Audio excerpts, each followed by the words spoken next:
கோப் ஒன்று நீங்கள் தேவையான நேரம் பேரை மாற்றிக்கொள்ளலாம். கோப்பின் பேரை மாற்றுறதுக்கு சான்ஸ் இருக்கு. அதை ரீநேம் பண்றது இல்லை,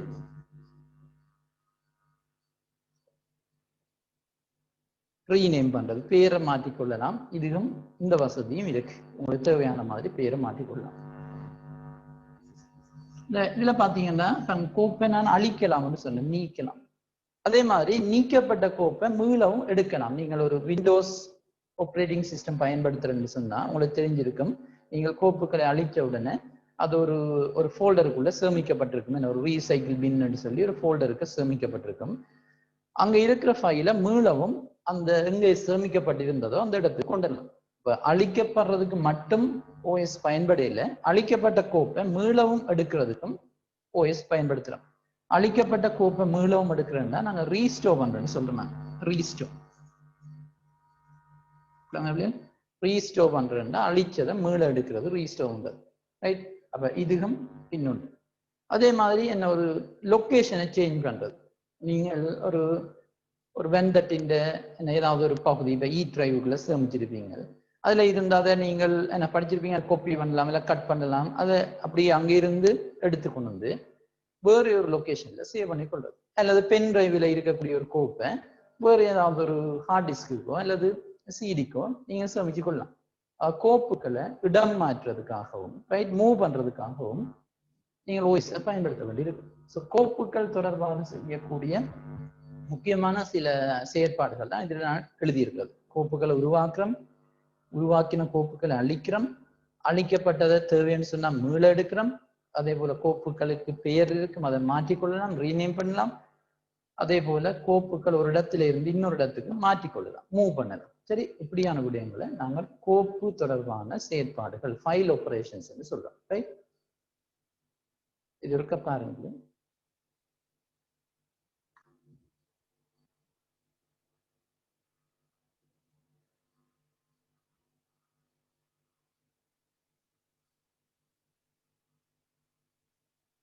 இப்போ இதில் பார்த்தீங்கன்னா தெரியும், கோப்புகளை உருவாக்குறோம். நான் இப்போ சொன்னதை தான் டிஸ்பிளே பண்ணியிருக்கிறேன். கோப்புகளின் பேரை மாற்றம், ரீநேம் பண்ணுறோம். கோப்புகளை அழிக்கிறோம், அழிக்கப்பட்டதை திருப்பி எடுக்கிறோம். அதே போல அந்த கோப்புகள் சேமிக்கப்பட்ட இடத்தை மாற்றும். சரியா? இதெல்லாமே கோப்புகள் தொடர்பான செயற்பாடுகளாக இருக்கு. ரைட். ஸோ இனி நாங்கள் ஒரு முக்கியமான விடயம் பார்ப்போம். இது கூட நீங்கள் ஓ லெவலில் இது ஒரு அறிமுகம் படிச்சிருப்பீங்க, சில உள்ள ஆழமா படிச்சிருப்பீங்க. இங்க நாங்கள் கொஞ்சம் இந்த ஆழமா படிக்கணும்னு சொன்னா இது தெரிஞ்சால் தான் அடுத்த ஸ்டெப் போகலாம். ரைட்? என்னன்னு பார்ப்போம். ரைட், இங்க பார்ப்போம்.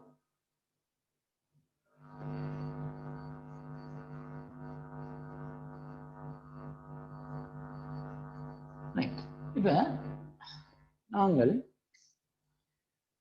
ஆப்ரேட்டிங் சிஸ்டத்தை பற்றி தான் படிச்சு கொண்டிருக்கோம். ஆனா இந்த ஆப்ரேட்டிங் சிஸ்டத்தோட இந்த சேமிப்பு சாதனங்கள், அதாவது பிரதான சேமிப்பு சாதனம் ரெம் போன்றவையும், அதே மாதிரி துணை சேமிப்பு சாதனம் ஹார்ட் டிஸ்க் போன்றவையும் ஏதோ ஒரு வகையில தொடர்பட்டு இருக்கு.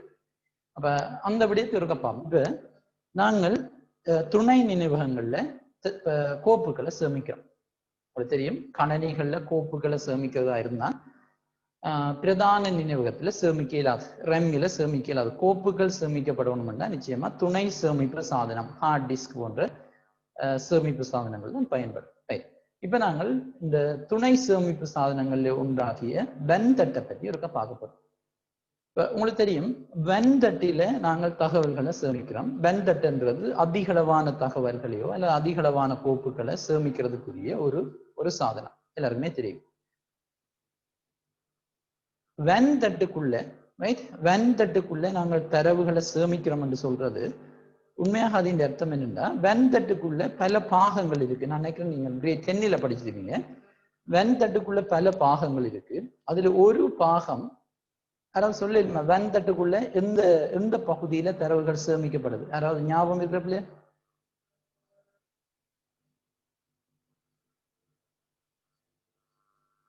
யாராவது ஞாபகம் இருக்கக்கூடிய ஆக்கள், வென்தட்டு ஹார்ட் டிஸ்கில எந்த பாகத்தில கோப்புகள் சேமிக்கப்படுது? ஞாபகம் இல்லையா? நீங்க கிரேட் 10ல படிச்சிருவீங்க. ஞாபகம் இல்லை? ரைட். ஒரு ஹார்ட் டிஸ்க்ல நிறைய பகுதி இருக்கு. நான் சும்மா சில பகுதியில சொல்றேன், கேள்விப்பட்டிருப்பீங்க, ஒரு ஞாபகப்படுத்தி பாருங்க. என்ன ஸ்பிண்டில் என்று படிச்சிருப்பீங்க, சுழல் தண்டு என்று கேள்விப்பட்டிருப்பீங்க. அதே மாதிரி தலை ஹெட் என்று கேள்விப்பட்டிருப்பீங்க. ஆக்சுவேட்டர் ஆம் தூண்டி புயம் என்று கேள்விப்பட்டிருப்பீங்க. ஆக்சுவேட்டர் தூண்டி என்று கேள்விப்பட்டிருப்பீங்க. அதே போல முக்கியமானது, அதை பற்றி தான் நான் இப்ப கதைக்கிறேன், நினைவக தட்டு பிளட்டர் என்று கேள்விப்பட்டிருப்பீங்க. பிளட்டர் ஞாபகம் இருக்குன்னு நினைக்கிறேன். பிளட்டர் தமிழ்ல நினைவக தட்டுன்னு சொல்றோம். ஹார்ட் டிஸ்க்ல நினைவக தட்டில தான் தரவுகள் சேமிக்கப்படுது. ரைட், ஹார்ட் டிஸ்க்ல இப்ப நான் சொன்ன மாதிரி பல பாகங்கள் இருக்கு. ஆனால் நாங்கள் சேமிக்கிற கோப்புகள் ஒன்றும் இந்த நினைவக தட்டு பிளட்டர் என்ற ஒரு பாகத்தில் தான் சேமிக்கப்படுது. பிளட்டர் என்றது பொதுவாக நீங்கள் ஓயில்ல பார்த்த மாதிரி ஒரு உலோகத்தாலான ஒரு வட்ட வடிவ தட்டு. ரைட், உலோகத்தாலான ஒரு வட்ட வடிவ தட்டு, அதுதான் பிளட்டர் என்று சொல்றோம், நினைவக தட்டு. உங்களுக்கு தெரியும், ஹார்ட் டிஸ்க் பொதுவாக ஒரு செவ்வக வடிவத்தில் தான் இருக்கும் இல்லையா? ஒரு செவ்வக வடிவத்துல இருக்கும். இந்த செவ்வக வடிவத்துல இருக்கக்கூடிய இந்த ஹார்ட் டிஸ்க்குள்ள இந்த வட்ட வடிவான இந்த பிளட்டர் இருக்கும். பொதுவாக ஹார்ட் டிஸ்கில ஒன்றுக்கு மேற்பட்ட பிளட்டர்ஸும் இருக்கலாம். சமாந்தரமாக ஒன்றுக்கு மேல் ஒன்றாக பிளட்டர்ஸ் அடுக்கப்பட்டிருக்கும். சரிதானே? சமாந்தரமாக இப்படி அடுக்கப்பட்டிருக்கும். சில சந்தர்ப்பங்கள்ல 3, 4 இப்படியும் பிளட்டர்ஸ் இருக்கலாம். அப்ப ஆனால் இப்ப அண்மைய காலங்கள்ல நாங்கள் பயன்படுத்துற வெண்தட்டுகள்ல பொதுவாக ஒரு பிளட்டர் தான் இருக்கு. நீங்கள் பழைய வெண்தட்டுகள் இருந்தா நீங்க செக் பண்ணி பார்க்கலாம். அதை அந்த அவுட்டர் கேஸை கலட்டிட்டு பார்த்தீங்கன்னா ஒன்றுக்கு மேற்பட்ட பிளட்டர்ஸ் இப்ப பொதுவாக இருக்கிறது. ஆனால் சமாந்தரமாக ஒன்றுக்கு மேல் ஒன்றாக பிளட்டர்ஸ் இருக்கும். இந்த பிளட்டரின் 2 பாகத்திலையும் 2 மேற்பரப்பிலையும் தரவுகள் சேமிக்கப்படும். 2 மேற்பரப்புண்டா இப்ப இந்த பிளட்டரின் மேற்பக்கத்திலையும் கோப்புகள் சேமிக்கப்படும். அது இந்த கீழ்ப்பக்கம் இருக்குதானே, கீழ்ப்பக்கத்திலையும் சேமிக்கப்படும். இது மேற்பரப்பு, சர்ஃபேஸ் என்று சொல்லுவோம் இங்கிலீஷ்ல. சர்ஃபேஸ்ன்றது மேற்பரப்பு. அப்ப மேலையும் சேமிக்கலாம், கீழையும் சேமிக்கலாம். சும்மா ஒரு ஐடியா சொல்றேன். இதுல தரவுகள் சேமிக்கப்பட்டா அதை வாசிக்கிறதுக்காக, இதுல உதாரணத்துக்கு இதுல நீங்கள் ஒரு தரவை சேமிக்க போறீங்கன்னா அந்த தரவை சேமிக்கிறதுக்கும் அதே போல சேமிச்சதை பிற ஒரு நாள்ல பாக்குறதுக்கும், உங்களுக்கு தெரியும் தரவுகளை சேமிக்கிறேன்னா நாங்க ரைட் பண்றேன்னு சொல்றாங்க. ஒரு துணை சேமிப்பு சாதனத்துல ஒரு கோப்புண்ட சேமிக்கிறது ரைட் பண்றேன்னு சொல்றது, எழுதுறது. சேமிச்ச ஒரு கோப்பை பிறகு நீங்கள் பார்க்கறதா இருந்தா, அணுகிறதா இருந்தா அதை ரீட் பண்றேன்னு சொல்றது, வாசிக்கிறது. உதாரணத்துக்கு ஒரு கோப்புண்ட நீங்கள் புதிதாக அந்த இடத்தை சேமிக்கிறீங்க, அப்ப அதை நான் சொல்ல ரைட் பண்றது. சிடி ரைட் பண்றது எல்லாம் சொல்லுவேன், அதை ரைட் பண்றது. சேமிச்சதை திருப்பி நாங்க பாக்குறதா, அது என்ன கோப்பாகவும் இருக்கணும், சேமிச்சதை திருப்பி பார்க்கறதா இருந்தா ரீட் பண்றேன்னு சொல்றது. அப்ப இந்த பிளட்டர்ல சேமிக்கப்பட்டிருக்க கோப்புகளை ரைட் பண்றதுக்கும் ரீட் பண்றதுக்கும் ஹெட் என்ற ஒரு அமைப்பு இருக்கு.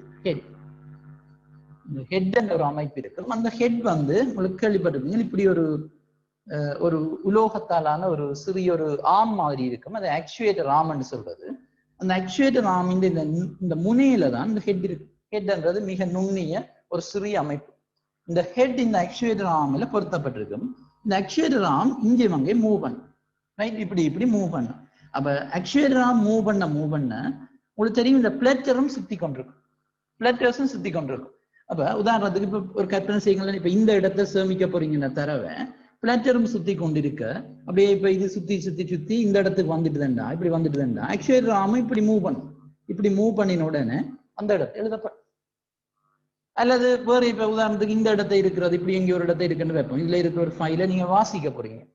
அப்ப நாங்கள் கம்ப்யூட்டர்ல கிளிக் பண்ணின உடனே அந்த ஃபைல் ஓப்பன் ஆகுது. அப்ப எங்களால உணர முடியறே இல்லை, நாங்க யோசிக்கிறோம் இந்த கோப்பை கிளிக் பண்ண உடனே அது ஓப்பன் ஆகுது. ஆனா உண்மையா என்ன நடந்திருக்கும், இந்த கோப்பு இந்த இடத்துக்கு சேமிக்கப்பட்ட கோப்பு இங்கே இந்த இடத்துக்கு என்ன போகாது, அந்த ஹெட் போகாது. ஏன்னா ஹெட் இவ்வளவுல இருக்கு, ஆக்சுவேட்டராம் பெருசா இருக்காது. அப்ப இந்த பிளட்டர் சுத்தி கொண்டுதானே இருக்கும்ல. அப்ப இப்படியே சுத்தி கொண்டு இந்த இடத்து எங்கேயாவது வரைக்க இந்த ஆக்சுவேட்டர் ஆமும் அந்த இடத்துக்கு போகிக்க ஹெட் தான். ஆக்சுவேட்டர் ஆம் என்ன ஹெட் பொருத்தி வச்சிருக்கு. ஆக்சுவேட்டர் ஆம் தான் ஹெட் அங்கே இங்கே மூவ் பண்ணணும். அப்ப ஆக்சுவேட்டர் ஆம் இந்த இடத்துக்கு வந்த உடனே ஹெட் அந்த ஃபைலை வாசிச்சோம்னா ஓப்பன் ஆகுது. இந்த பேசிக் ஒரு உங்களுக்கு தெரிஞ்சிருக்கணும். இப்ப நான் சொல்றதுக்கு நான் சொல்ல போற பாயிண்ட்டுக்கு பிள்ளைகள் இந்த விடயம் உங்களுக்கு தெரியாமல் நீங்க படிக்கலாம். இது கிட்டத்தட்ட ஓஎல்ல நீங்க படிச்சிருப்பீங்க. அதாவது ஒரு ஹார்ட் டிஸ்கின் பிளட்டர் எப்படிப்பட்டது, தரவுகள் எப்படி பிளட்டர்ல எழுதப்படுது, அதே மாதிரி எப்படி வாசிக்கப்படுது, இந்த விடயம் தெரியும். இப்ப நான் சொல்ல போற விடயத்துக்கும் நீங்கள் இதை ஞாபகம் வச்சுக்கொள்ளுங்க. பிளட்டர்ல தான் ஹார்ட் டிஸ்க் உள்ள தரவுகள் சேமிக்கப்படுது என்ற விடயம் உங்களுக்கு முதலாவதா தெரியட்டும். ரெண்டாவது, அந்த பிளட்டர்ல இருக்கக்கூடிய கோப்புகளை வாசிக்கணும்னு சொன்னா ஹெட், தலை என்ற ஒரு பாகம் தேவை, ஒரு பார்ட் தேவை. தேவைன்னா மேலதிகமா அந்த ஆக்சுவேட்டர் ஆமையை நீங்க ஞாபகம் வச்சுக்கொள்ளலாம். அந்த ஹெட் வந்து ஆக்சுவேட்டர் ஆமில பொருத்தப்பட்டிருக்கு, சரிதானே? ரைட். அந்த ஆக்சுவேட்டர் ஆம் தான் தலையை அங்கேயும் இங்கே நகர்த்து. அப்படி அங்கேயும் இங்கே நகர்த்துறதுனாலதான் இந்த பிளட்டர் இந்த வெவ்வேறுபட்ட இடங்கள்ல தரவுகள் எழுதப்படும். சரி, இப்ப நாங்கள் இந்த பிளட்டரை பற்றி கொஞ்சம் மேலதிகமா பார்க்க போறோம்.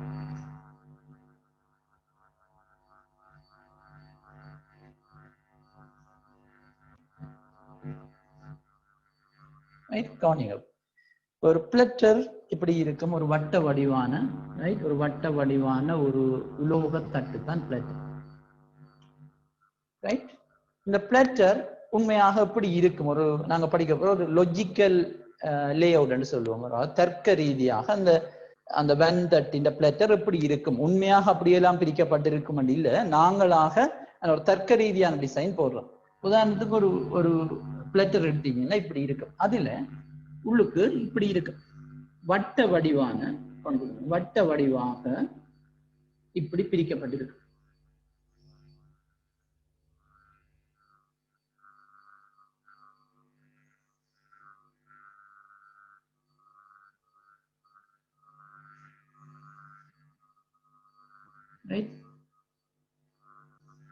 இப்படி பிரிக்கப்பட்டிருக்கு. நான் ஃபுல்லா வரையில இப்படி போடுறேன், ரைட்.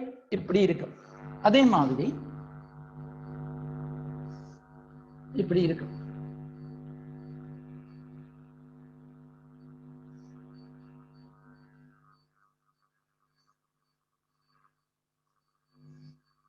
கிட்டத்தட்ட இப்படியான ஒரு அமைப்பில தான், இப்படியான ஒரு லே அவுட்ல தான் உங்களோட பிளட்டர், உங்களோட நினைவகத்தில் இருக்கு. இதுல நான் இதை வரைஞ்சதுக்குரிய காரணம், இதுல நாங்கள் சில விடயங்களை நாங்கள் அறிஞ்சிருக்கோம். ஒன்று, இந்த ஒவ்வொரு வட்ட வடிவான அந்த பாகமும், உதாரணத்துக்கு பாருங்க, வெளியிலே ஒரு வட்ட வடிவமா ஒன்று இருக்கு, சரியா? நாங்க வச்சு கொண்டு இதை பற்றி இந்த வெளி ஃபுல்லா, சரிதானே? வெளியில இருக்கக்கூடிய அந்த சிறிய அந்த பாகம், இதை நாங்க சொல்லுவோம் ட்ராக்ன்னு சொல்றோம். ட்ராக் எதை பற்றி சொல்றோம் பிள்ளைகள்? இதான் இந்த வெளியில இருக்கக்கூடிய இந்த இது ஃபுல்லா, வெளி மட்டுமில்லை இல்லாம உள்ளுக்க இருக்கக்கூடிய ஒவ்வொரு அந்த பாகமும் இவ்வளத்தையும் சேர்த்து ஒரு ட்ராக் என்று சொல்றது இது. அப்ப இது ஒரு ட்ராக். அடுத்த பாருங்க, உள்ளுக்குள்ள ஒன்று இருக்கு, இது ஒரு ட்ராக், ரைட். அதே மாதிரி அடுத்தது ட்ராக். இப்படி ட்ராக்ஸ் இருக்கு. வெளியில இருந்து அந்த ட்ராக்குக்கு ஒரு ஒழுங்காக ஒரு பெயரிடப்பட்டிருக்கும். வெளியில உள்ளது 0 போடுவீனம், பிறகு 1 2 3 சொல்லி ட்ராக்குக்கு எண்ணிடப்பட்டிருக்கும். அது எங்களுக்கு அவ்வளவு தேவையில்லை. ஸோ இதை ஒன்றையும் சொல்றது ட்ராக்ன்னு சொல்றது. இப்ப நான் நிலத்தி இருக்கிற அந்த ட்ராக்கை பாருங்க, ரைட். வெளியில இருக்கக்கூடிய அந்த ட்ராக், இந்த ட்ராக்ல ஏதாவது ஒரு பகுதியை எடுக்கிறேன். இப்ப இந்த பகுதியை பாருங்க, நான் ஒரு தெளிவாக காட்டுறதுக்காக ஏதாவது ஒரு பக்கம், இந்த பக்கத்தை எடுப்போம். இந்த ட்ராக் வந்து பாருங்க, ஒவ்வொரு ட்ராக்கும் சின்ன சின்ன பாகமா பிரிக்கப்பட்டிருக்கு. நான் இப்ப நிலத்தி இருக்கிற ட்ராக், இது ஒரு பகுதியா பிரிக்கப்பட்டிருக்கு, இது ஒரு பகுதியா பட்டிருக்கு, இது ஒரு பகுதி, இது ஒரு பகுதி, எல்லாம் சம அளவா இருக்குமா? நான் இதுல படத்துல நீட்ட தெளிவா வரையில, ஒவ்வொன்றுமே சம அளவான பாகங்களா இருக்கும். ஒட்டுமொத்தமாக முழுமையா சொல்றது ட்ராக்ன்னு சொல்றது. அதுல இருக்கக்கூடிய ஒரு இதை சொல்றது. இப்ப உதாரணத்துக்கு இதை பாருங்க, இந்த விடத்தை சொல்றது.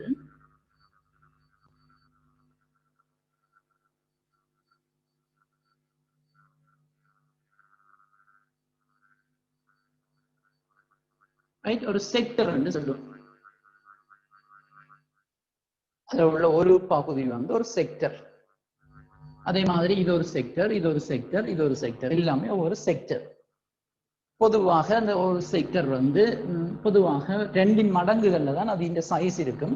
உதாரணத்துக்கு 512 KB பொதுவாக இருக்கும் ஒரு செக்டர். அப்ப ஒரு ட்ராக்கை நாங்கள் சின்ன பிரிச்சு அந்த பிரிக்கப்பட்ட ஒவ்வொன்றையும் சொல்றது செக்டர்ன்னு சொல்லுவோம், ரைட். அப்ப அதே மாதிரி இது உண்டு, இது உண்டு, இது உண்டு, எல்லாமே இருக்கு. அதே மாதிரி ஒன்றுக்கு மேற்பட்ட இதை சொல்ல பிளாக்னு சொல்லுவீங்க. பிளாக் கட்டங்கள், ரைட்? கட்டங்கள்னு சொல்றது. இப்ப பக்கத்துல இருக்கிற சில கட்டங்களை சில உள்ள ஒன்றாக சேர்த்து தான் நாங்க தரவுகளை சேமிப்போம். என்ன இப்ப ஒரு கோப்பு வந்து இப்ப உதாரணத்துல 512க்கு மேல வந்துட்டுன்னு சொன்னா அருகருகே இருக்கிறத நாங்க சில உள்ள என்ன பக்கத்தை ஒன்றா செய்வோம். அப்ப ஒன்றுக்கு மேற்பட்ட இந்த செக்டர், அதோட அடுத்தது, ரைட்? அதோட அடுத்தது இப்படி இந்த மூன்றையும் எடுப்போமே. இந்த ஒன்றுக்கு மேற்பட்ட இந்த செக்டர்ஸ், இந்த தொகுப்பை சொல்றது கிளஸ்டர் என்று சொல்லும். கிளஸ்டர் கிளஸ்டர் என்று சொல்றது கொத்தணி என்று சொல்றது கிளஸ்டர்.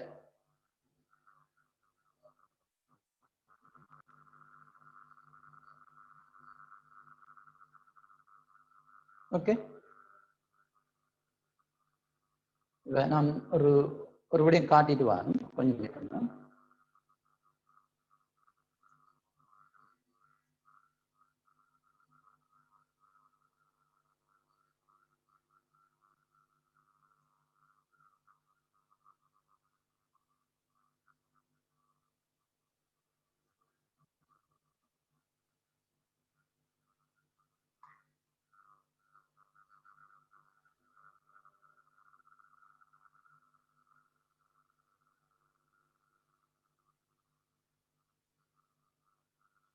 ஓகே, பரவாயில்ல, நான் ஷோ பண்றேன். ரைட், ஒரு விடயம் உண்டு காட்டினா உங்களுக்கு ஈஸியா இருக்கும். பார்ப்போம், கடைசியா பார்ப்போம். ஸோ என்ன பிள்ளைகள், இது ஒரு பிளேட்டட் அமைப்பு. அந்த பிளேட்டர்ன்றது சின்ன சின்ன என்ன ஒரு வட்ட வடிவாக பிரிக்கப்பட்டிருக்கும். ஒவ்வொன்றையும் சொல்றது ட்ரெக்ன்னு சொல்றது. ஒவ்வொன்றும் ட்ரெக். அந்த ட்ரெக்கில் தான் தரவுகள் சேமிக்கப்படுமா. இப்போ இந்த ட்ரெக் இது 0, அடுத்த ட்ரெக் முதலாவது, அடுத்த ட்ரெக் 2வது, 3வது, இப்படி பல எண்ணிக்கையில இருக்கு. அந்த ட்ரெக் என்ன செய்யப்படுது, சின்ன சின்ன பாகங்களா பிரிக்கப்படுது. சம அளவான சின்ன சின்ன பாகங்களா, துண்டுகளாக பிரிக்கப்படுது. அதை சொல்ற செக்டர்னு சொல்றது. பிளாக். சில செக்டர்ஸ் உண்டாச்சுன்னா அதை பேர் கிளஸ்டர், கொத்தணின்னு சொல்லுவோம். கொத்தணி கிளஸ்டர்னா கணக்கு சேர்ந்தா அது கிளஸ்டர்னு சொல்றது. சரியா? ரைட். இப்ப ஏன் நான் இந்த விடயம் எடுத்தேன்னு சொன்னா, இப்ப நாங்கள் வெண்தட்டுக்குள்ள தரவுகளை சேமிக்கிறத பற்றி தான் படிக்க போறோம்.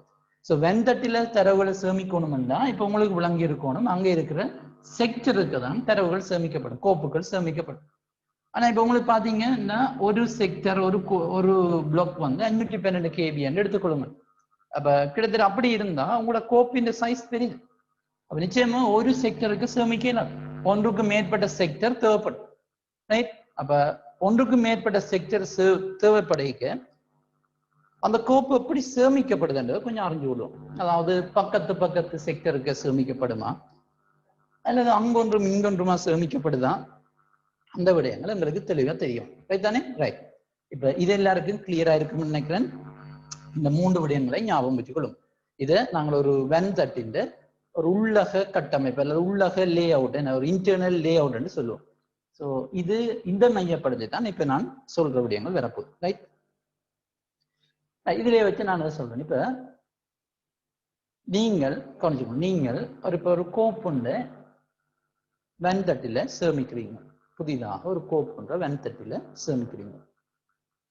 புதிதாக ஒரு வெண்தட்டில் ஒரு கோப்பை சேமிக்க அந்த கோப்பின் சைஸ் உங்களுக்கு தெரியும், 512 விட பொதுவாக பெரிதா இருக்கும்னு எடுத்துக்கொள்வோம். ஒரு இமேஜா இருக்கலாம், அந்த வீடியோவா இருக்கலாம். அந்த சைஸ் வந்து பெரிதா இருக்கும். அப்ப அது இந்த சைஸ் பெருசா இருக்க என்ன செய்யலாது, ஒரு செக்டருக்கு சேமிக்க இயலாது. ரைட்? அப்ப உண்மையாக என்ன நடக்கும், உங்களோட ஹார்ட் டிஸ்க்ல அல்லது உங்களோட பிளேட்டர்ல அந்த கோப்பு எப்படி சேமிக்கப்படும்னா, அந்த குறிக்கப்பட்ட கோப்பு சின்ன சின்ன துண்டங்களாக பிரிக்கப்படும். உதாரணத்துக்கு நீங்கள் சேமிக்கிறீங்க ஒரு 2 MB கோப்பு,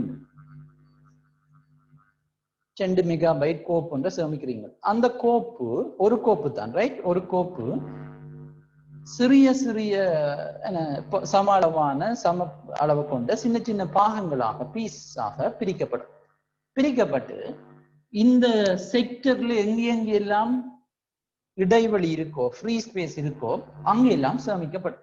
உதாரணத்துக்கு என்ன, நாங்கள் வெண்தட்டை பாவிச்சு கொண்டுதான் இருக்கிறோம். பாவிச்சு கொண்டிருக்க உங்களுக்கு தெரியும், இடைவெளிகள் அங்கொன்றும் இங்கொன்றுமா தான் இருக்குமே. நாங்கள் ஹார்ட் டிஸ்கை பாவிப்போம், இருக்கிறதை அழிப்போம், திருப்பி புதுசா சேமிப்போம். அப்ப நீங்க யோசிச்சு பாருங்க, ஒரு ஹார்ட் டிஸ்க் வந்து அது இப்ப நீங்க பாக்குற அமைப்பு ஒரு நீட்டா இருக்காது. ஏன் நீட்டா இருக்காதுன்னா, நீங்கள் ஆரம்பத்துல பிளாங்கா இருக்கும் இல்ல, பிறகு நீங்க சேமிக்க ஓகே வேணுமெண்டா பக்கத்தை சேமிக்கலாம். ஆனால் பிறகு நீங்கள் இருக்கிறதை அழிப்பீங்கள், புதுசா சேமிப்பீங்கள், அழிப்பீங்கள். அப்ப உங்களோட ஹார்ட் டிஸ்க், இப்ப உதாரணத்துக்கு இப்படி யோசிங்களா, ஒரு கபர்ட் வச்சுக்கிறீங்க, ஒரு புக் ஷெல்ஃப் மாதிரி ஒன்று வச்சுக்கிறீங்க. ஆரம்பத்துல எம்டியா இருந்தது, கொண்டு வந்து புக்கை ஒழுங்கா அடுக்குவீங்க, மேல இருந்து ஒன்றே வடிவா புக்கை அடுக்கி வடிவாக்கிடுவீங்க. பிறகு என்ன செய்வீங்க, திடீரென்று புத்தகத்தை எடுப்பீங்க, திடீரென்று புத்தகத்தை எடுப்பீங்க, எடுத்துட்டு பிறகு வாசிக்க அங்க பாருங்க அங்க ஒரு இடம் வந்துடுது. திருப்பி ஒரு பெரிய புத்தகத்தை கொண்டு வந்து வைக்கலாமாண்டா அந்த இடத்துக்கு வைக்கலாம். அப்ப அங்க ஆரம்பத்துல அந்த கபர்ட் நல்ல நீட்டா புத்தகங்களோடு அடுக்கப்பட்டிருந்தது. ஆனா பிறகு நாங்க புத்தகத்தை எடுத்து வாசிக்க வேற ஒரு ஆளுக்கு இருவர் கொடுக்க பிறகு பார்த்தா அந்த புக் ஷெல்ஃபில் இடைவெளிகள் அங்கொன்று இங்க மாதிரி தான் இருக்கு. அதே மாதிரி தான் இங்கேயும் கோப்புகள் ஆரம்பத்துல சேமிக்கப்படுக ஒழுங்காக சேமிக்கப்படலாம் என்று சொன்னா ஃப்ரீயாக இருக்கும் ஸ்பேஸ். ஆனால் பிறகு பாத்தீங்கன்னா நாங்கள் கோப்புகளை அடிக்கடி நீக்குவோம், புதிதாக சேமிப்போம். அப்ப இந்த ஃப்ரீ ஸ்பேஸ் வந்து ஒரு தொடர்ச்சியாக இருக்காது, அங்கொன்றும் இங்கொன்றுமா தான் இருக்கு. அப்ப இப்ப நீங்கள் சேமிக்கிற 2 MB கோப்பு என்ன நடக்கும், சம அளவான சின்ன சின்ன பாகங்களா பிரிக்கப்பட்டு வேற வேறு இடங்கள்ல சேமிக்கப்படும். உதாரணத்துக்கு இந்த கோப்பு 4 பாகமா பிரிக்கப்படுதுன்னு வைப்போம். ஒரு உதாரணத்துக்கு 4 சிறிய பாகமா பிரிக்கப்பட்டு ஒரு பாகம் இவ்விடத்தை சேமிக்கப்படுதுன்னு வைப்போம், இந்த இடத்தை சேமிக்கப்படுது. இன்னொரு பாகம் இந்த இடத்தை சேமிக்கப்படுதுன்னு வைப்போம். எங்கெல்லாம் ஃப்ரீ ஸ்பேஸ் இருக்குமோ, இடைவெளி இருக்குமோ அங்கெல்லாம் சேமிக்கப்படும். இன்னொன்று வேற ஒரு இடத்தை இவ்விடத்தை சேமிக்கப்படும். வேறு என்று வேற ஒரு இடத்தை, இப்ப உதாரணத்துக்கு இவ்விடத்தை சேமிக்கப்படுது. அப்ப என்ன நடந்திருக்கப்போ, ஒரு கோப்பு பல துண்டங்களாக்கப்பட்டு வெண்தட்டின் வேற வேற பிரதேசங்கள்ல சேமிக்கப்பட்டிருக்கு.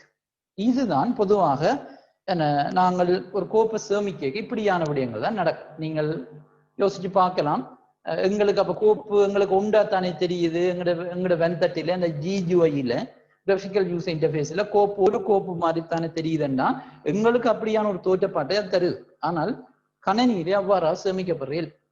கணனியில வெண்தட்டில கோப்புகள் பல துண்டங்களாக தான் பிரிக்கப்பட்டிருக்கு. இப்ப இந்த ஒரு கோப்பு 2 MB கொண்ட ஒரு கோப்பு 4 பாகமாக பிரிக்கப்பட்டிருக்கு. இந்த ஒவ்வொரு பாகத்தையும் சொல்றது ஓயில படிச்சிருப்பீங்க, fragmented file. fragmented file தமிழ்ல சொல்றேன்னா துண்டமாக்கப்பட்ட கோப்பு. ரைட், துண்டமாக்கப்பட்ட கோப்பு.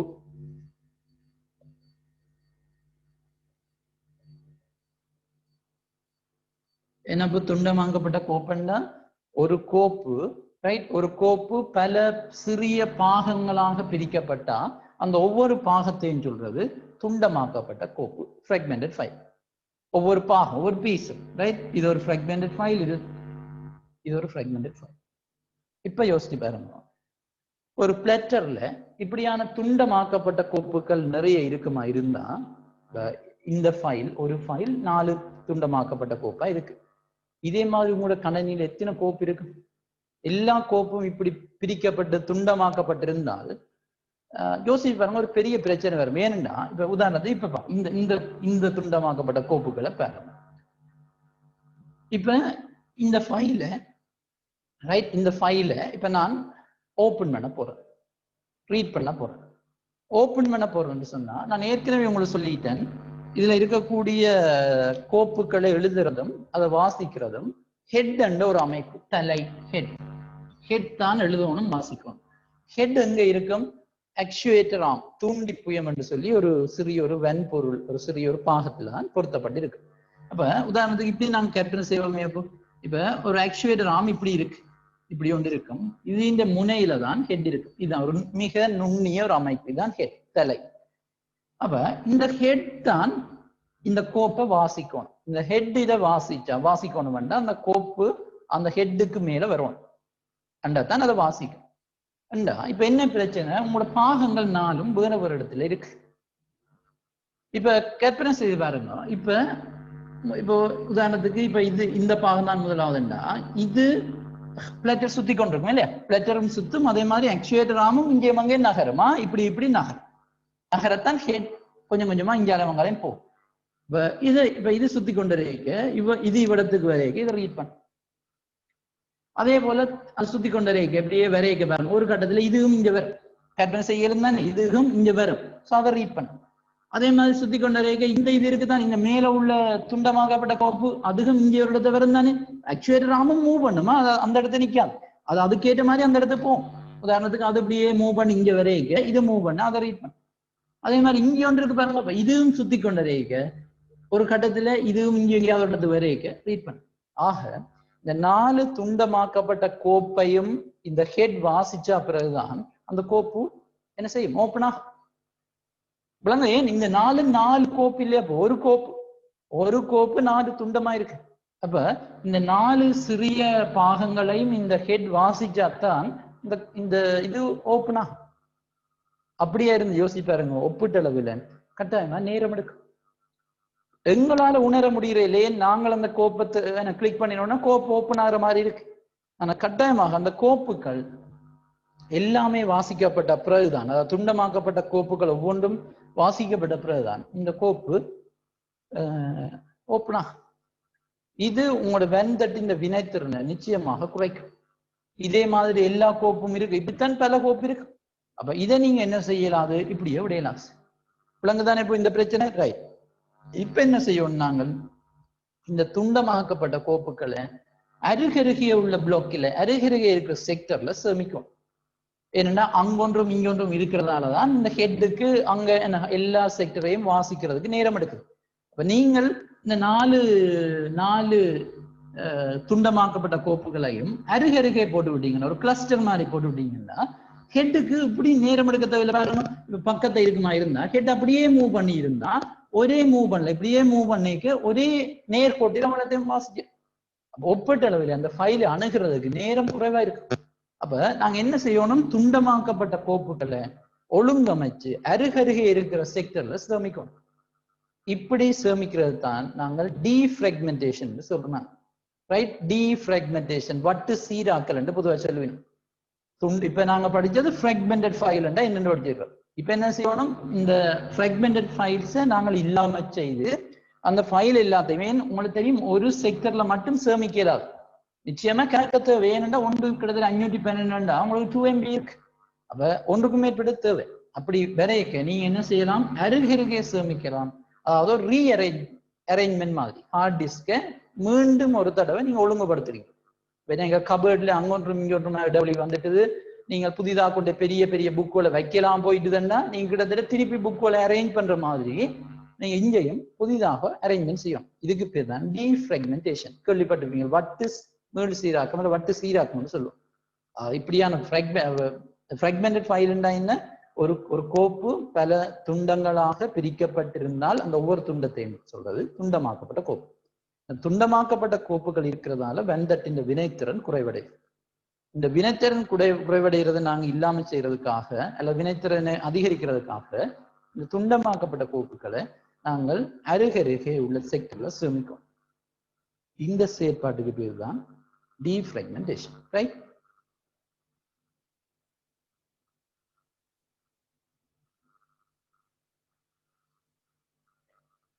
கவனிங்க பேருக்கு.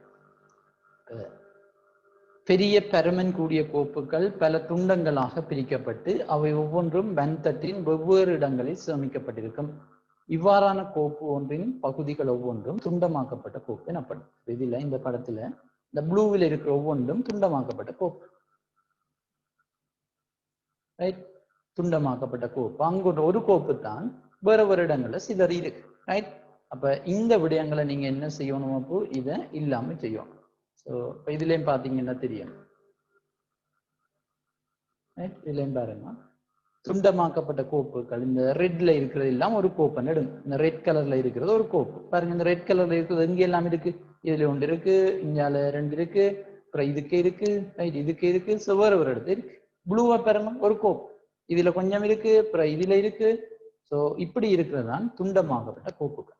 சரி, இதை இல்லாம செய்து நீங்கள் ஒழுங்கமைச்சா கிட்டத்தட்ட இப்படி ஒரு அமைப்புல வரும்.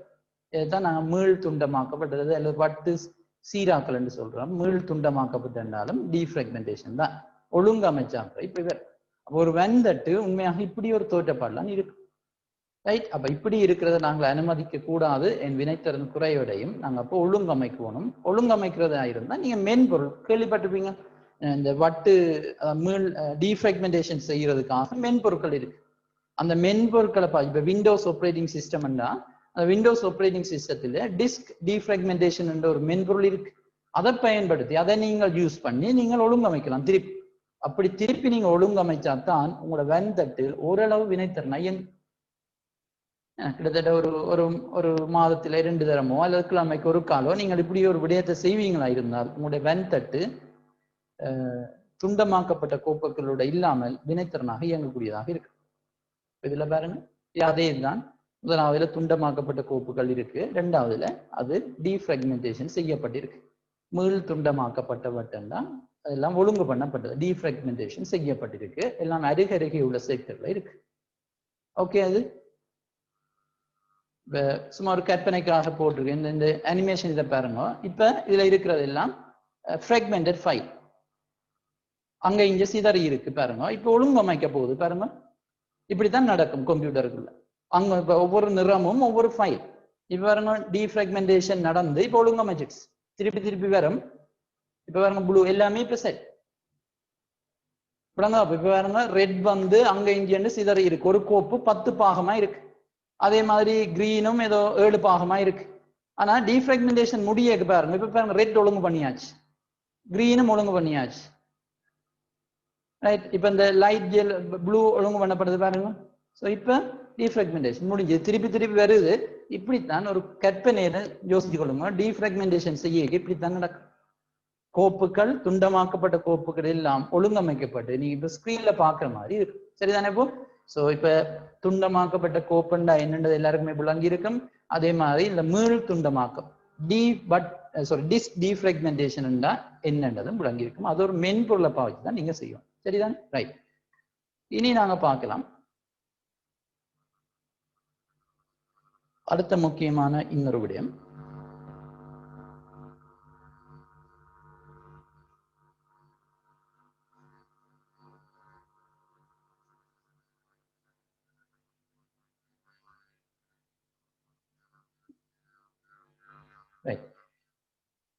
இனி பார்க்க போற அடுத்த முக்கியமான விடயம், இந்த ஆப்ரேட்டிங் சிஸ்டம் இந்த செகண்டரி ஸ்டோரேஜ் டிவைஸ்ல, அதாவது துணை சேமிப்பு சாதனத்துல எப்படி இந்த கோப்புகளுக்கு இடத்தை வழங்குது, இடத்தை ஒதுக்கி கொடுக்குது. ஏன்னா இப்ப ஹார்ட் டிஸ்கில எங்களோட கோப்புகளை நாங்க சேமிக்கணும்னா இடம் தேவை. அப்ப இடம் தேவைன்னா அந்த இடத்தை ஒதுக்கி தாரது ஆப்ரேட்டிங் சிஸ்டம். இந்த பணி செயல்முறை தான் அந்த ஸ்பேஸ் எங்களுக்கு ஒதுக்கி தரோம். நாங்க அதை இங்கிலீஷ்ல ஸ்பேஸ் அலோகேஷன் சொல்லுவோம், ரைட்? ஸ்பேஸ் அலோகேஷன், அதாவது இடத்தை ஒதுக்குறது. ஸோ ஆப்ரேட்டிங் சிஸ்டம் கோப்புகளை சேமிக்கிறதுக்காக 3 வகையில இடத்தை ஒதுக்கி கொடுக்குது. 3 வித்தியாசமான முறைகள்ல இடத்தை ஒதுக்கி கொடுக்குது. நாங்கள் 3ஐயும் கட்டாயமா விளங்கி வச்சுக்கொள்ளணும். அதுல முதலாவது முறை எப்படின்னு சொன்னா, இப்ப நான் சொல்ல போறது ஸ்பேஸ் அலோகேஷன்.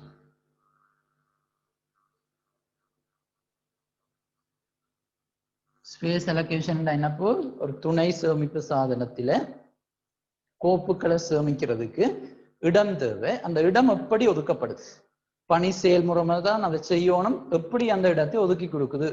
3 விதத்துல ஸ்பேஸ் அலோகேட் பண்ணலாம், ரைட்? அதுல முதலாவது நாங்க சொல்லுவோம்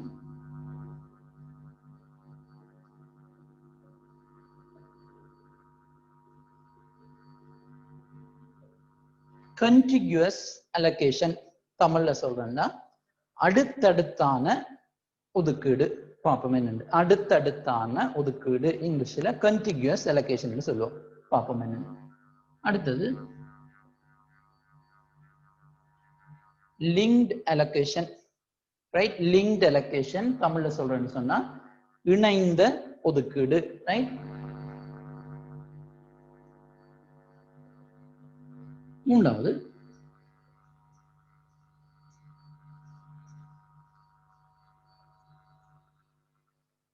indexed allocation, தமிழ்ல சொல்றோம் சுட்டி ஒதுக்கீடு.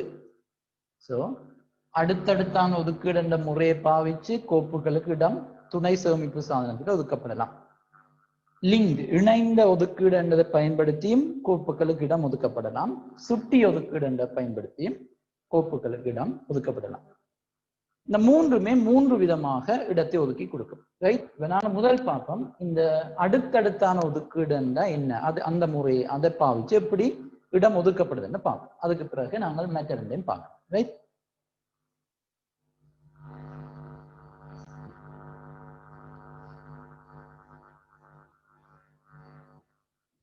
இங்க பார்ப்போம்.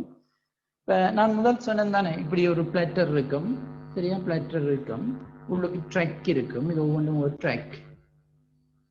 அந்த ட்ராக் தான் செக்டரா பிரிக்கப்பட்டிருக்கும்னு சொன்னேன். நான் இப்ப என்ன செய்ய போறேன், அந்த வெண்தட்டில இருக்கிற ஒவ்வொரு செக்டரையும் ஒரு வித்தியாசமான ஒரு வடிவத்தில வரைய போறோம். என்ன சொன்ன அப்படி நாங்கள் வச்சு பார்க்கறது எங்களுக்கு கடினமா இருக்கும். அந்த செக்டர் ஒவ்வொன்றையும் நாங்கள் இப்படி ஒரு அமைப்பில பார்ப்போம். இப்போ உதாரணத்துக்கு இதுதான் ஹார்ட் டிஸ்க் வைக்கணும். இதுதான் ஹார்ட் டிஸ்க் சேமிப்பு சாதனம். ஒரு கொள்ளளவு என்ன சேமிக்கிறதான் அது இந்த நோக்கம். அப்போ ஒரு ஸ்டோரேஜ் மாதிரி காட்டியிருக்கு, ஒரு ஏதோ ஒரு என்ன ஒரு அமைப்பு, ஒரு பாத்திரம் மாதிரி ஒன்று. இதுதான் ஹார்ட் டிஸ்க். அந்த செக்டர் ஒவ்வொன்றையும் நான் இப்படி போறேன். இது ஒவ்வொன்று செக்டர்.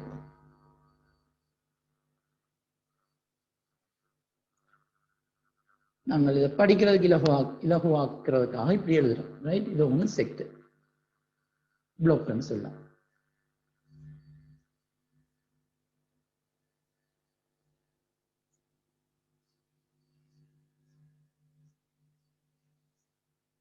ரைட், இப்படி செக்டர்ஸ் இருக்கு.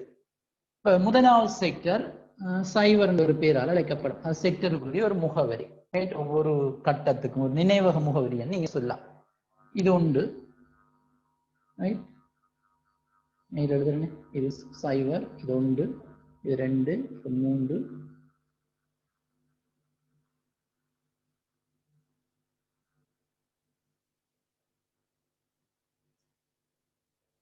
ரைட், இப்படி இருக்குன்னு வை. உங்களோட வெண்தட்டின் அந்த பிளாக்ஸ் ஒவ்வொன்றும் இப்படி காட்டப்பட்டிருக்கு. இப்ப நம்ம பார்ப்போம் இந்த கண்டிகியூஸ் அலோகேஷன் எப்படிப்பட்டிருக்கும். அடுத்தடுத்தான ஒதுக்கீடு. இப்ப உங்களுக்கு தெரியும், இது ஒவ்வொன்றும் ஒவ்வொரு செக்டர். அப்ப கிட்டத்தட்ட அங்க சம அளவு தான் இருக்கு. 512 KB என்ற சம அளவு தான் எல்லாம் இருக்கு. இதுல இப்ப ஒரு கோப்பு, இப்ப எங்கள்கிட்ட ஒரு கோப்பு இருக்கு, நாங்க சேமிக்க போறோம். இப்போ ஒரு ஃபைல் உதாரணத்துக்கு ஒரு என்ன ஒரு 1000 KBயோட இருக்குன்னு வைப்போம். 1000 KB சும்மா கற்பனைக்காக சொல்றேன். ஒரு 1000 KBயோட ஒரு ஃபைல் இருக்கு. உங்களுக்கு தெரியும் ஒரு செக்டர்ல சேமிக்க இயலாது.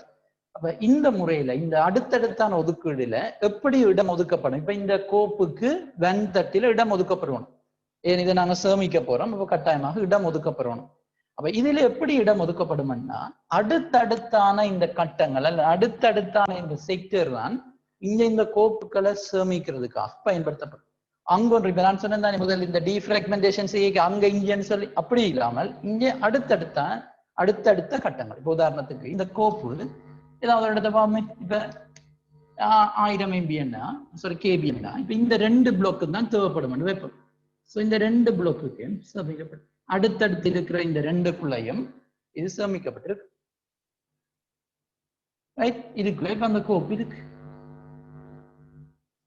ஆப்ரேட்டிங் சிஸ்டம் என்ன செய்யும்னா, இப்ப இதை அடுத்தடுத்தான கட்டங்களை ஒதுக்கிட்டு அது சம்பந்தமான ஒரு விபரத்தை தான் பேணும்.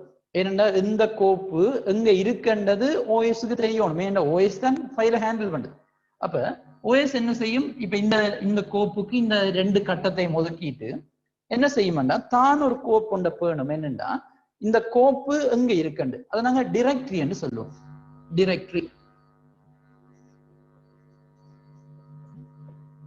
டிரெக்டரி என்ற தமிழ் அடைவு என்று சொல்லினோம். அடைவுன்றது என்னன்னு சொன்னா, எங்கட இந்த வெண்தட்டில் இருக்கிற ஒவ்வொரு கோப்பும் எந்தெந்த லொகேஷன்ஸ்ல இருக்குன்னு சொல்லி ஒரு கோப்பு ஒன்றை இவர் பேணுவார் ஓஎஸ். அப்படி என்ன, இப்ப உதாரணத்துக்கு இந்த டிரெக்டரி எப்படி இருக்குமென்னா, இப்ப பாருங்க இதுல இப்ப இந்த ஃபைலுக்கு சும்மா ஒரு பேர் வைக்கிறேனே, இந்த ஃபைலுக்கு இப்ப letter.docx வைப்போம். இதான் இந்த ஃபைல் letter.docx என்ற ஃபைல் தான் இப்ப அடுத்தடுத்து இருக்கிற 2 செக்டருக்கும் சேமிக்கப்பட்டிருக்கு. சேமிச்ச உடனே ஓஎஸ் என்ன செய்யும், தான் ஒரு ஃபைல் உண்ட போகணும், அதுதான் நாங்க டைரக்டரி என்று சொல்றோம் அல்லது அடைவு என்று சொல்றோம். அதுல என்ன செய்யும்னா 2 விடயம் அங்க எழுதப்பட்டிருக்கு. என்ன 2 விடயம்னா, இந்த கோப்பு சேமிக்கப்பட்டிருக்கிற அந்த கட்டங்கள் இருக்குதானே, செக்டர் இருக்குதானே, அது இங்க ஸ்டார்டிங் செக்டர். இது starting sector, right? Starting block. உதாரணத்துக்கு இந்த கோப்பு என்ன, letter.docx. ஸோ letter.docx என்ன, அது இந்த ஸ்டார்டிங் பிளாக். அது இங்க பாருங்க 5வது, உடனே 5வது பிளாக்ல தான் இது ஸ்டார்ட் பண்ணுது. ஸோ 5 பேணும், அந்த அட்ரஸை பேணும். கூடவே இன்னொரு விடயத்தையும் பேணும். என்னன்னு சொன்னா லென்த். லென்த் நீளம். என்ன நீளம்ன்றது, எத்தனை கட்டங்கள் இங்க பயன்படுத்தப்படுது, இந்த கோப்பை சேமிக்கிறதுக்காக எத்தனை கட்டங்கள் சேமிக்கப்பட்டு என்ன பயன்படுத்தப்படுது என்றதுதான் லென்த். எத்தனை கட்டம் பயன்படுத்தப்படுது, 2. இப்படி ஓஎஸ் இதை யோசிப்பாங்க. இப்படி ஒன்ற பேணினா தான் ஓஎஸ்க்கு தெரியும் எந்த கோப்பு எந்த இடத்துல இருக்கு. இப்ப இதுல ஸ்டார்டிங் பிளாக் நீங்க யோசிக்கலாம், இதுல எண்டிங் பிளாக் கண்டு போடலாம் தானே. அப்படி தேவை இல்லையேன்னா எல்லாம் பக்கத்துல தான் இருக்கு. இப்ப உதாரணத்துக்கு 3 சொன்னா இதுல 3 போட்டா ஓஎஸ்க்கு தெரியுமா 5, 6, 7. 2 தெரிஞ்சா ஓகே, அது விளங்குது 5, 6. அதான் இந்த 2 இருக்கு. இப்ப இன்னொரு கோப்பு இருக்குன்னு வைப்போமே. இன்னொரு கோப்பு இருக்கு, இப்ப 11, 12, 13, 14 இருக்கு ஒரு கோப்பு, ரைட்? ஒரு அடுத்தடுத்தான கட்டங்கள்ல தான் சேமிக்கப்படும். அப்ப இந்த ஒரு குறிக்கப்பட்ட கோப்பு அப்படி அடுத்தடுத்தான இந்த 4 கட்டங்களையும் சேமிக்கப்படுதுன்னு எடுத்துக்கணும். அப்ப இப்ப என்ன செய்யும், இந்த டைரக்டரியில தான் எல்லாம் இருக்குமா, தனி இந்த கோப்புக்கு மட்டும் இந்த டைரக்டரி, இன்னொரு கோப்புக்கு இன்னொரு டைரக்டரி இல்ல, ஒரே டைரக்டரியில எல்லா விவரங்களையும் சேமிக்கும். சோ இப்ப என்ன செய்ய, இது இந்த கோப்புக்கு ஒரு பேரை வைப்போமே. இது இன்னொரு கோப்பு, நான் சும்மா ஒரு பேர் வைக்கிறேன். இப்ப picture.jpg என்று வைக்கிறேன். picture.jpg. அப்ப என்ன நடக்கும், அப்போ இந்த picture.jpg அது இந்த ஸ்டார்டிங் பிளாக் என்ன 11, ரைட்? Starting black 11. அதே போல அதுல லென்த் எத்தனை இங்க பாத்தீங்கன்னு சொன்னா அடுத்தடுத்து வர 4 பிளாக் பயன்படுத்தப்படுது. சொன்னால்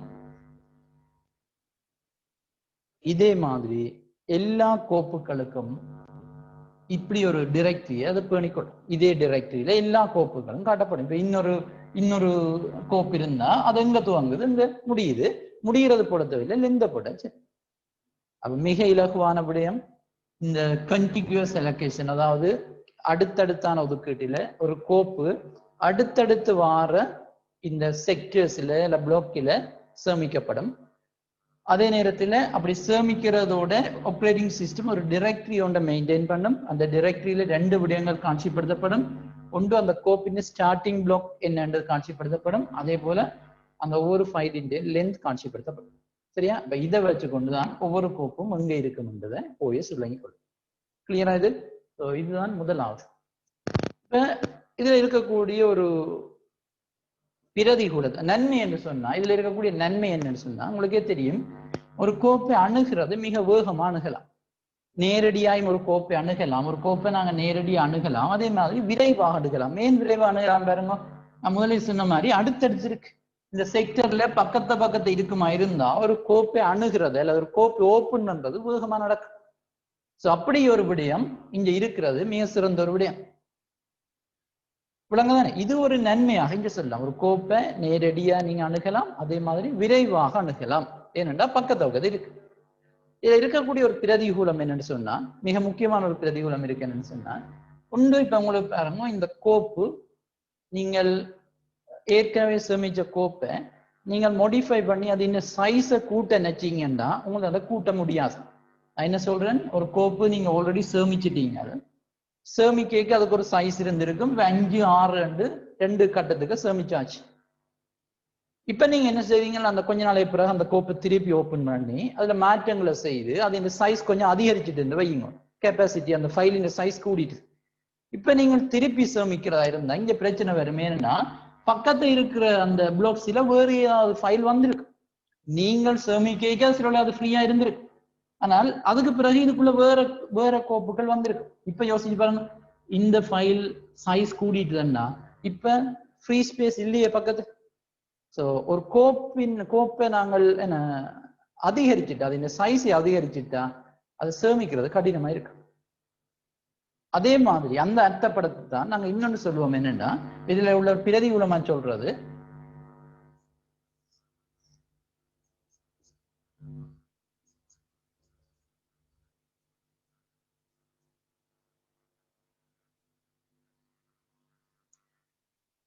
external fragmentation. Right, external fragmentation இதுல ஏற்படும் சொல்றாங்க. தமிழ்ல சொல்றேன்னா வெளியக துண்டமாக்கல் இங்கே ஏற்படும். என்ன வெளியக துண்டமாக்கல்? சுருக்கமா சொல்றேன். வெளியக துண்டமாக்கல் என்னன்னா, ஒரு கோப்பை சேமிக்கிறதுக்கு தேவையான இடவசதி உங்களோட வெண்தட்டில இருக்கும். ரைட், ஒரு கோப்பை சேமிக்கிறதுக்கு தேவையான இடம் ஃப்ரீ ஸ்பேஸ் வெண்தட்டில இருக்கும். ஆனால் உங்களால கோப்புகளை சேமிக்க முடியாமல் இருக்கு. இதுக்குத்தான் பேர் எக்ஸ்டர்னல் ஃப்ராக்மெண்டேஷன். என்ன சொல்றேன், ஒரு கோப்புண்ட சேமிக்கிறதுக்கு உங்களுக்கு தேவையான ஃப்ரீ ஸ்பேஸ் இருக்கும், ஆனால் அந்த கோப்பை சேமிக்க முடியாம இருக்கும். உதாரணத்துக்கு பாருங்க, உங்களுக்கு உங்களுக்கு கோப்புகள் எல்லாம் இதெல்லாம் ஃபில் ஆயிட்டுன்னு வைப்போம். எல்லாம் நீங்க சேமிச்சிட்டீங்க இப்படிப்பா, இப்படி எல்லாம் நீங்க சேமிச்சு வைக்கிறீங்க. உங்களுக்கு 3 செக்டர் தான் இப்ப ஃப்ரீயா இருக்குன்னு வைப்போம். 3 செக்டர் தான் ஃப்ரீயா இருக்கு. இப்போ சுமார் கற்பனை செய்வோமே, இது 512, இது 512, இது 512 கேபி, 512 கேபி ஸ்பேஸ் இடத்தோட இருக்கு. இப்ப நீங்க யோசிக்கிறீங்களா, என்ன ஒரு 1000 கேபி ஃபைல் ஒன்று சேமிக்க போறீங்க. 1000 கேபி ஃபைல் ஒன்று சேமிக்க போறீங்க. யோசிச்சு பாருங்க, இந்த அடுத்தடுத்தான ஒதுக்கீட்டுல இது சாத்தியம் இல்லை. ஏன் சாத்தியம் இல்லை? உங்களுக்கு அடுத்தடுத்து வார செக்டர்ல தான், பிளாக்ல தான் இதை நீங்க சேமிக்கணும். அப்ப 512 கேபி தான் அது ஒவ்வொரு பிளாக்னா, இப்ப உங்கள்ட்ட 1000 கேபி ஃபைல் இருக்கு, சேமிக்கலுமா? இல்ல ஏன் பக்கத்து ஒன்று 512 தான் ஒரு இதுண்ட சைஸ். அப்படி பக்கத்தை இன்னொன்று ஃப்ரீயா இருந்திருந்தா ஓகே, சரி 512 1024 சேமிச்சிருவீங்க. ஆனா அப்படி இல்லை. ஆனால் இதை சேமிக்கிறதுக்குரிய இடவசதி போதுமா இருக்கு பாருங்க. 512 தர 3 இதுக்கு மேலதிகமா இருக்கு. உங்கள்ட்ட ஹார்ட் டிஸ்க்ல இடம் இருக்கு, ஆனா உங்களால இந்த கோப்பை சேமிக்க முடியாம இருக்கு. இதுக்குத்தான் பேர் வெளியக துண்டமாக்கல், external fragmentation. So external fragmentation இந்த அடுத்தடுத்தான ஒதுக்கீட்டு முறையில ஏற்படும். நாங்கள் இனி படிக்க போற லிங்க் அதுகளை பற்றி பார்ப்போம், அங்க இது ஏற்படுமா இல்லையான்றது நான் அந்த இடத்த சொல்றேன். சரிதான்? இப்ப அப்ப இதுல எப்படி கோப்புகள் சேமிக்கப்படுதுன்றதை விளங்கி கொள்ள முடியாது. அதே போல இதுக்கு இருக்க நன்மையை ஞாபகம் வச்சுக்கொள்ளுங்க, இது இருக்கக்கூடிய தீமை முக்கியம். ஃபைல அதிகரிக்கலாது, இந்த சைஸை கூட்டலாது. அதே மாதிரி வெளியக துண்டமாக்கல் ஏற்படும். என்ன வெளியக துண்டமாக்கல்னா, ஒரு கோப்பை சேமிக்கிறதுக்குரிய ஸ்பேஸ் வெண்தட்டில இருக்கும், ஆனால் கோப்பை சேமிக்க முடியாம இருக்கும். ரைட் தானே? ரைட், இது இருக்க கவனிச்சு கொள்ளுங்க.